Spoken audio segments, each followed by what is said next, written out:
তাকে জায়গা দিয়েছে। এ ভাবা যায় না পৃথিবীতে এরকম বন্ধুত্বপূর্ণ দাবিদার একটা রাষ্ট্র সেই দেশের হত্যাকারীকে, সেই দেশের লুণ্ঠনকারীকে এইভাবে জায়গা দিয়েছে। আবার তারা আমাদের দেশের সেনাবাহিনীর উপরে দোষ চাপাচ্ছে নাকি সেনাবাহিনী তাকে পৌঁছে দিয়েছে। এ কি ভয়ঙ্কর অভিযোগ।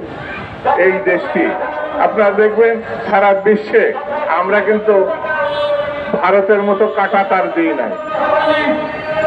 ভারত কাঁটাতার দিয়েছে আমাদের সীমান্তবর্তী অঞ্চলে, সীমানায়।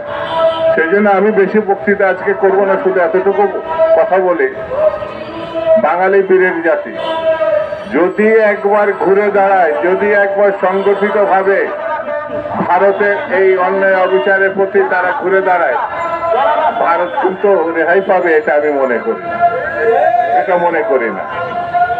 এই জাতি প্রশিক্ষিত জাতি হিসাবে, সেনাবাহিনী হিসাবে পাকিস্তানিদেরকে পরাজিত করেছে, ভারত করে না। 7 দিন 10 দিনে যুদ্ধ করে ভারত আমাদের স্বাধীন করছে, এটা তারা দাবি করে, আমি মনে করি না। তাদের 10-15 হাজার সেনাবাহিনী এখানে সদস্য মারা গেছে বলে তারা দাবি করে, আমি তাদের প্রতি শ্রদ্ধা জানাচ্ছি, যারা আমাদের স্বাধীনতার যুদ্ধে সহযোগিতা করতে গিয়ে শহীদ হয়েছে, নিহত হয়েছে।